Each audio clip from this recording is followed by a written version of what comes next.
വിഷ്ണുവിന്റെ 10ാമത്തെ അവതാരം കൽക്കി. നമ്മളൊക്കെ കേട്ടിട്ടുണ്ടല്ലേ, ഈ കലിയുഗത്തിന്റെ അവസാനം ധർമ്മം പുനഃസ്ഥാപിക്കാൻ വരുന്ന ഒരാൾ. അപ്പോ ഈ കൽക്കിയുടെ ജന്മസ്ഥലം എവിടെയാണെന്ന് നമ്മുടെ പുരാണങ്ങളിൽ വളരെ വ്യക്തമായി തന്നെ പറയുന്നുണ്ട്. പക്ഷേ അതിലൊരു രസമുണ്ട്. പറഞ്ഞിട്ടുണ്ടെങ്കിലും ആ സ്ഥലം ഇന്നും ഒരു വലിയ രഹസ്യമായി തുടരുന്നു. ആർക്കും കണ്ടെത്താൻ കഴിഞ്ഞിട്ടില്ല. അപ്പോ ആ പുരാതന രഹസ്യത്തിലേക്കാണ് നമ്മൾ ഇന്ന് ഒരുമിച്ച് യാത്ര ചെയ്യാൻ പോകുന്നത്. അപ്പോ എവിടെയാണ് രഹസ്യഗ്രാമം? ചിന്തിച്ചു നോക്കൂ. മനുഷ്യരാശിയുടെ മുഴുവൻ ഭാവിയും നിർണയിക്കാൻ പോകുന്ന ഒരു അവതാരത്തിന്റെ ഉത്ഭവസ്ഥാനം എവിടെയായിരിക്കും? ഈ ഒരൊറ്റ ചോദ്യത്തിൽ നിന്നാണ് നമ്മുടെ ഇന്നത്തെയൊരു യാത്ര തുടങ്ങുന്നത്.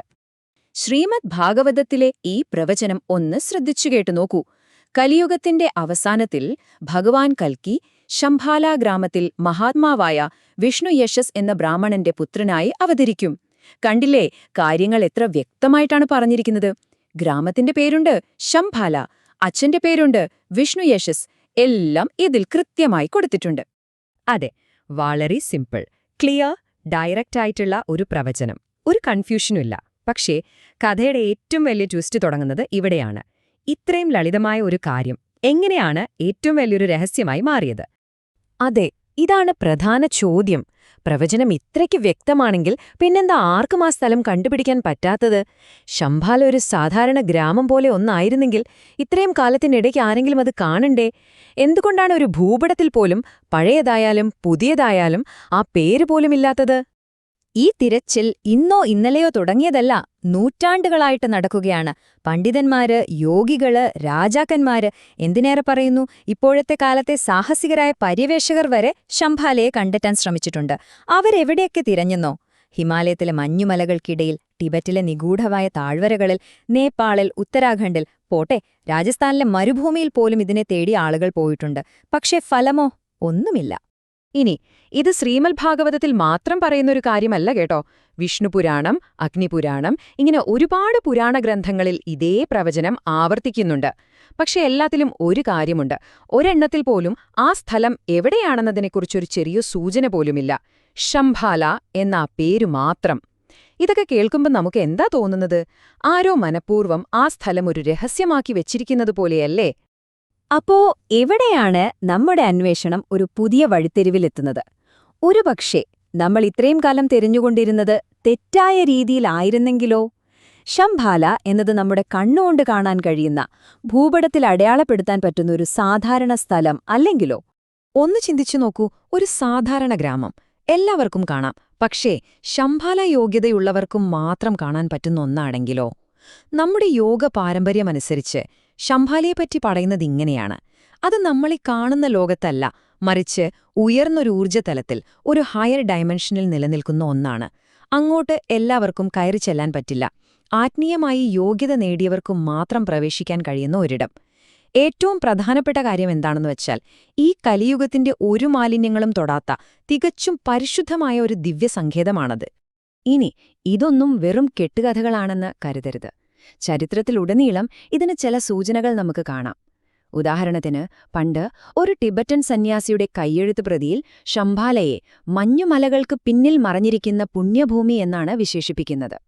അതുപോലെ പണ്ടത്തെ ബ്രിട്ടീഷ് പര്യവേഷകർ ഹിമാലയത്തിൽ പെട്ടെന്ന് പ്രത്യക്ഷപ്പെടുകയും അതേപോലെ അപ്രത്യക്ഷമാവുകയും ചെയ്യുന്ന ഗ്രാമങ്ങളെക്കുറിച്ച് രേഖപ്പെടുത്തിയിട്ടുണ്ട്. ഇന്നത്തെ കാലത്തും ഗവേഷകർക്ക് ചില സംശയങ്ങളുണ്ട്. ചില സ്ഥലങ്ങൾ അവർ തിരിച്ചറിഞ്ഞിട്ടുണ്ട്, പക്ഷെ അങ്ങോട്ടേക്ക് മനുഷ്യർക്ക് എത്തിച്ചേരാൻ പറ്റാത്ത രീതിയിൽ പ്രകൃതി തന്നെ ഒരു സംരക്ഷണ കവചം തീർത്തിരിക്കുകയാണ്. ഹിമാലയത്തിലെ ഗ്രാമങ്ങളിൽ ഇന്നും ആളുകൾ വിശ്വസിക്കുന്ന ഒരു കാര്യമുണ്ട്. അവർ പറയുന്നതിങ്ങനെയാണ്: ശംഭാലയിലേക്ക് എത്താൻ ശ്രമിക്കുന്നവർ അവിടെ എത്തുന്നത് ശംഭാല അവരെ തെരഞ്ഞെടുക്കുമ്പോൾ മാത്രമാണ്.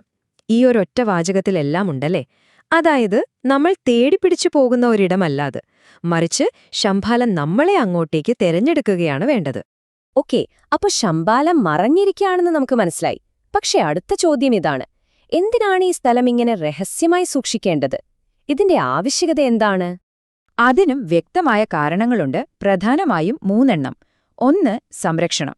കലിയുഗത്തിലെ തിന്മകളിൽ നിന്നും ചതികളിൽ നിന്നുമെല്ലാം കൽക്കിയെ ചെറുപ്പത്തിൽ സംരക്ഷിക്കണം. 2, അദ്ദേഹത്തിന് വളരാൻ പറ്റിയ ഒരു അന്തരീക്ഷം.